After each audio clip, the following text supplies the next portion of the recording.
Long before the sun rises over Egypt, an architect is quietly at work. Deep inside a stone storehouse, Joseph oversees a highly specific operation. This schematic shows the exact loadout given to the 11 men preparing to leave the city. Every man receives as much grain as he can carry, and his original payment secretly tucked inside. But in the 11th sack, Joseph adds a single, unique variable, his personal silver divining cup. The diagram isolates Benjamin's sack, illustrating his precarious position as the new favored son, the exact position Joseph held 20 years prior. At first light, the men are sent on their way. As they leave the city gates, their relief is absolute. They survived the dangerous trip, secured the food they desperately need, and are heading home unharmed. But they are walking into a controlled environment. Joseph has perfectly engineered the conditions of their past. By placing the silver cup in Benjamin's bag, he has given his brothers a golden, legally ironclad opportunity to abandon a favored younger sibling. Joseph has constructed a specific set of conditions for these men. They have already proven themselves capable of ultimate betrayal. Now he waits to see if they are still the same people they were 20 years ago. The trap springs on a bright, dusty road just outside the city limits.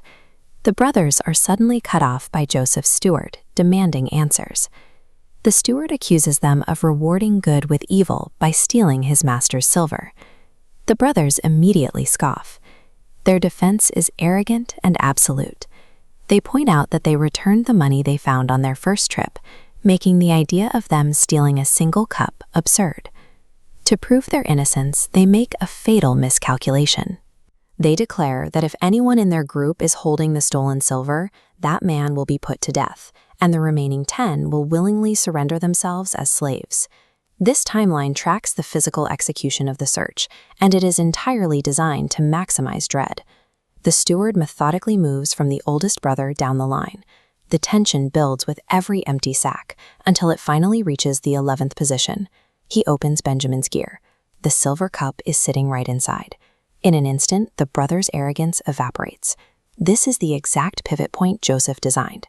By their own legal declaration, the brothers are totally free to point their fingers at Benjamin, hand him over to slavery, and walk away safely. They are forced to make an immediate binary choice between their own self-preservation and their loyalty to the family. They tear their clothes in despair, reload the animals, and march straight back into the city. When they reach Joseph's house, all 11 men collapse onto the floor in complete physical and emotional submission. Joseph immediately sets the bait. He tells them he has no interest in keeping innocent men. The older brothers have full permission to get up, leave in peace, and return to their father. He only demands the guilty boy remain as his slave. It is Judah who steps forward from the group to answer. He becomes the single voice for the brothers, and the narrative focus zeroes in entirely on how he handles the crushing weight of the moment.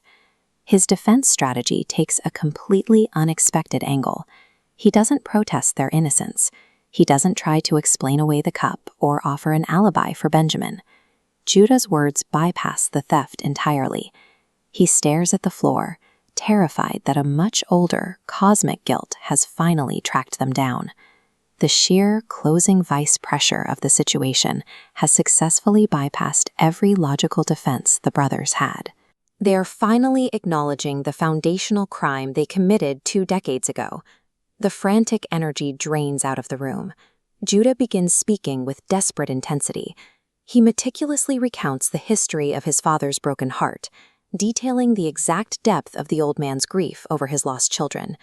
He tells the Egyptian lord about an older brother who went out one day and was surely torn in pieces. Without realizing it, Judah is standing face to face with the victim of his family's original crime, confessing the cover-up directly to him. This diagram of 2 interlocking structural nodes shows the biological and emotional stakes Judah is describing. His father's life is entirely bound up in Benjamin's life. If anyone removes the youngest son from the equation, the father's system collapses. He will die of grief. Then Judah reaches the climax of his plea. He officially offers himself to stay in Egypt as a permanent bondman. He asks Joseph to take him instead, so the boy can go free. This substitution is the exact mathematical inverse of their past behavior. Instead of tossing a younger sibling into bondage to secure his own future, Judah is actively choosing a lifetime of slavery to ensure his brother's safety. This moment represents a full reversal. Placed under the same conditions and facing the same temptation as before, Judah makes the opposite choice. The psychological trap finally snaps open. They didn't figure out the trick, and they didn't outsmart the system.